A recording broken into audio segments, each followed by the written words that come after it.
Tu galères à trouver des clients, t'as l'impression qu'aucune technique ne marche pour toi, alors cette vidéo est faite pour toi. Je vais non seulement te partager 5 moyens pour trouver des clients, mais également t'expliquer les avantages et les inconvénients de chacun afin que tu puisses trouver ce qui te correspond le mieux et la méthode avec laquelle tu es le plus à l'aise. Ok, donc pour trouver des clients, déjà il faut savoir que c'est catégorisé en deux parties. Tu as l'outbound, qui est donc la branche où c'est toi qui vas venir au contact de tes prospects, de tes clients. Et tu as l'inbound, où c'est les clients qui vont venir à toi. Mais ça, j'aurai l'occasion d'en reparler un peu plus après. Donc l'outbound, donc c'est toi qui vas vers tes prospects, vers tes clients. Et donc, tu as deux moyens de faire de l'outbound. Tu as la publicité et la prospection. Donc on va commencer avec la publicité en voyant tous les avantages et les inconvénients.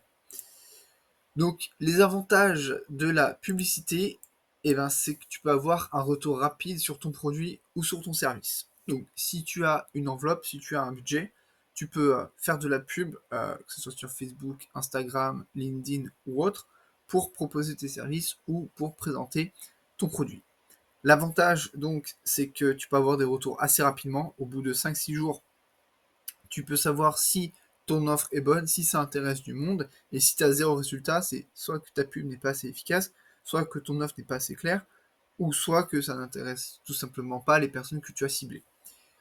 Ce qui nous amène au deuxième avantage de faire de la pub, c'est évidemment un gain de temps. Donc c'est-à-dire qu'au lieu de passer un mois à démarcher des personnes ou autres, tu vas rapidement savoir en quelques jours si ton produit ou ton service a de bonnes chances de marcher ou pas.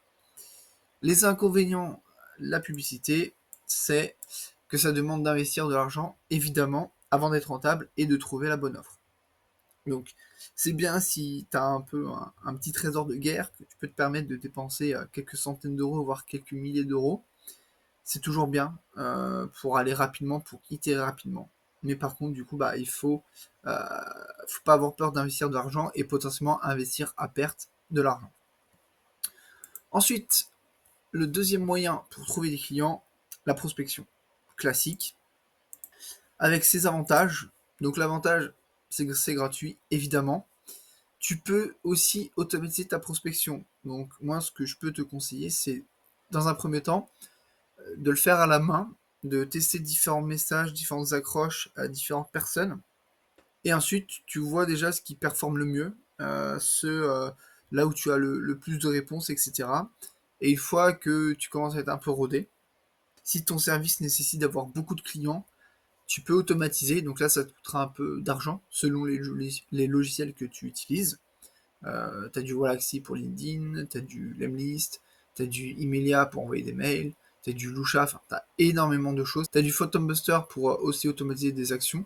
Donc voilà, tu as énormément de choses, mais ça peut coûter un peu d'argent. Mais après, c'est pareil, si ça te coûte quelques centaines d'euros par mois et que ça te permet de gagner 10 heures par mois, pose-toi la question si ça vaut le coup. En toute honnêteté, je pense que oui. Par contre, c'est une fois que tu as déjà trouvé un peu les messages qui marchent et ce qui intéresse ta cible.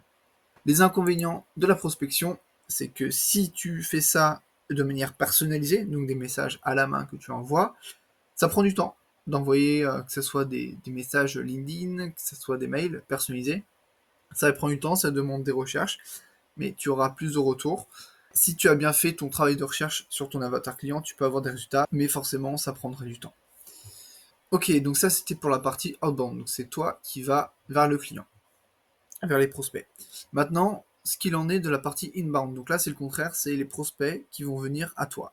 Et donc ça, tu as trois moyens pour faire de l'inbound. Tu as la création de contenu, basique, tu en as sûrement déjà entendu parler. Création de contenu, c'est du coup via les réseaux sociaux, que ce soit LinkedIn, Twitter, Instagram ou autres réseaux. L'avantage de créer du contenu, c'est que c'est gratuit.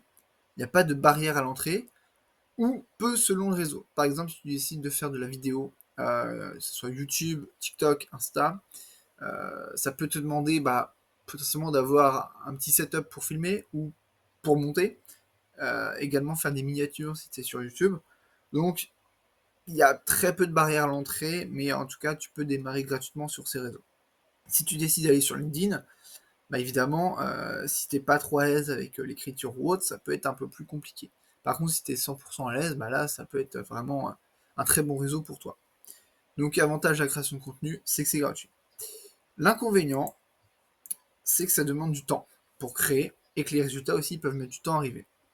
La création de contenu, c'est pas magique. C'est pas parce que tu vas faire 3 posts sur LinkedIn que tu vas trouver des clients. Alors certes, ça peut arriver à certains, tu as déjà vu des posts devenir viraux, etc. Sauf que ça, c'est très rare et ça n'arrive pas à tout le monde. Dans la création de contenu, faut quand même prendre en compte, il y a toute une stratégie derrière de création de contenu. De savoir de quoi tu vas parler, à qui tu t'adresses aussi, parce que le but de la création de contenu, c'est pas juste raconter ta vie, c'est raconter des choses qui intéressent tes prospects. Si t'es motion designer, par exemple, tu peux déjà expliquer ce que c'est motion design. Tu peux dire à quoi ça sert, quels résultats on peut attendre avec du motion design, dans quel contexte on peut faire appel à un motion designer. C'est vraiment des contenus qui vont susciter l'intérêt des personnes et qui vont dire ok bah oui finalement peut-être le motion design ça peut être utile pour mon entreprise, maintenant je sais à quoi ça sert, bah tiens je vais faire appel à cette personne là. Donc le but de la création de contenu, c'est que c'est toute une stratégie, que cette stratégie, ça prend du temps. Ce n'est pas en publiant en 2-3 semaines que tu vas avoir des résultats. Au fait, moi c'est Lucas et je suis le cofondateur de Midco. J'organise des rencontres 100% en ligne, 100% utiles et 100% gratuites pour les freelances. Le but étant de t'aider à développer ton réseau, ton chiffre d'affaires et à résoudre tes problématiques en rencontrant d'autres entrepreneurs. Si ça t'intéresse, je te laisse aller checker la description avec le lien pour s'inscrire. Et pendant que tu y es, si cette vidéo te plaît, tu peux mettre un like, un commentaire, ça fait plaisir, ça soutient et ça me motive à faire d'autres contenus. Et donc pour le quatrième point, qui est toujours dans la partie inbound, donc c'est le networking. Le networking, quels sont ses avantages, quels sont ses inconvénients? L'avantage du networking, c'est que c'est gratuit.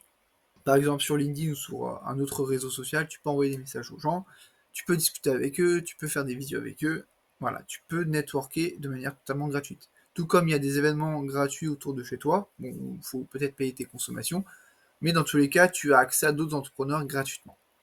Le networking, c'est comme la création de contenu. Ça prend du temps et ça demande aussi une stratégie.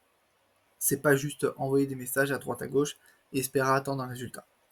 Autre avantage du networking, c'est que tu n'es plus seul, tu peux apprendre des autres, tu peux rester informé, obtenir des recommandations et trouver des clients. Ces 5 critères, j'en ai fait une vidéo à part entière que je vais te mettre ici, où justement je détaille un peu plus tous ces avantages du networking.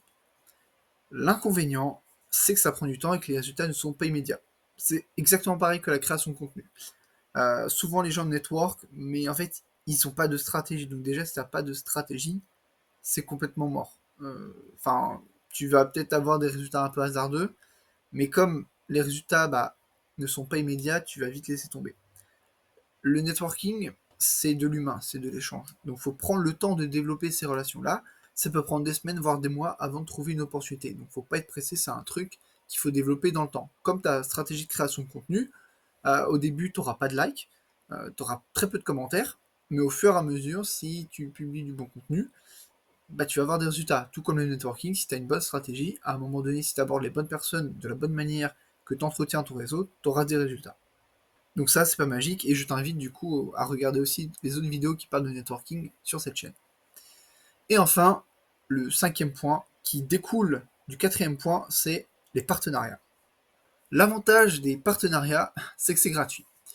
Quand je dis que ça découle du quatrième point, c'est que plus tu vas rencontrer des entrepreneurs, par exemple, imaginons que tu sois, je sais pas moi, community manager, tu vas être en relation avec des clients.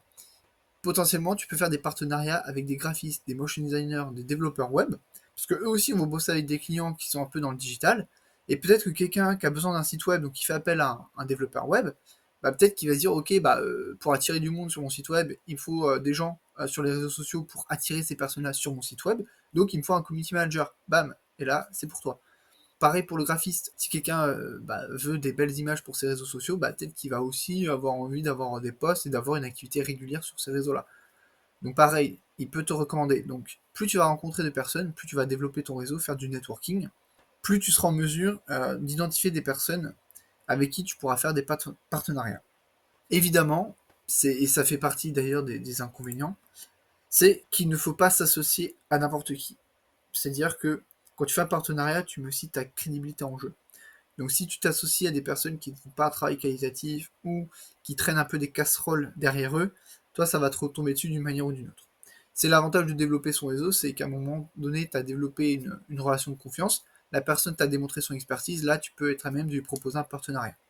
Ou sinon, tu peux, donc soit il te faut un réseau, soit tu peux prospecter des agences. Par exemple, si tu es community manager ou motion designer ou développeur web, tu peux faire démarcher une agence qui s'adresse à ta cible aussi, et leur dire, bah voilà, si jamais vous avez besoin de sous-traiter une tâche ou autre, vous pouvez faire appel à moi. L'autre avantage aussi du partenariat, c'est que tu peux créer du contenu à plusieurs.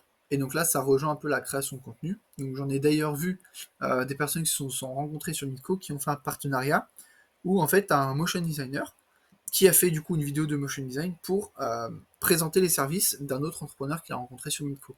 Donc là, c'est bien parce que ça lui fait un petit portfolio, ça lui amène toute la visibilité du réseau de la personne, parce qu'évidemment, ils se sont identifiés, etc. Du coup, la personne qui a bénéficié de cette vidéo peut recommander ensuite les services du motion designer à tout son réseau. Et en plus, il y a une preuve sur LinkedIn de la qualité du travail. Donc c'est vraiment un échange gagnant-gagnant. Donc si tu fais ça, par exemple, je sais pas, tu vois que quelqu'un a une bonne visibilité sur un réseau, si tu ne la connais pas encore, tu peux dire, bah, écoute, je te propose de faire ça, puis ensuite on peut publier le travail ensemble, tout ça, comme ça toi tu vas bénéficier un peu de sa visibilité, ce qui va t'arranger et potentiellement va t'amener des clients, et peut-être que ces personnes-là vont t'en recommander. Ou si tu la connais déjà, bah là c'est vraiment du gagnant-gagnant. Donc voilà pour cette petite présentation de tous les moyens que tu as pour trouver des clients. Maintenant que je t'ai expliqué tout ça, peut-être que tu te dis, mais du coup, c'est quoi le meilleur moyen pour trouver de nouveaux clients? Eh bien, les 5, mon capitaine. Chacune de ces méthodes a ses avantages et ses inconvénients, comme on l'a vu dans la vidéo. Et 5, c'est comme si tu avais une équipe d'Avengers avec toi. Et évidemment, tout dépend de ce dont tu disposes aujourd'hui. Si tu n'as pas d'argent, pas de compétences rédactionnelles, mais que tu as du temps, alors tu peux te pencher sur la prospection et le networking, par exemple. Si tu as peu de temps et de l'argent, alors tu peux te pencher sur la pub ou la prospection automatisée, par exemple. Chacun est différent, chacun est unique, donc il faut aussi que tu vois les méthodes avec lesquelles tu es le plus à l'aise, tout en ayant connaissance des avantages et des inconvénients de chacune d'entre elles. D'ailleurs, si tu aimerais que j'approfondisse une de ces 5 méthodes dans une autre vidéo, fais-le moi savoir en commentaire, tout simplement. Et si tu veux d'autres conseils en networking, tu peux rejoindre ma newsletter avec le lien en description, où tous les dimanches à 18h, je te donne des conseils et astuces pour développer un réseau qui t'apporte des clients. Et sur ce, je te dis à bientôt dans une prochaine vidéo. Salut!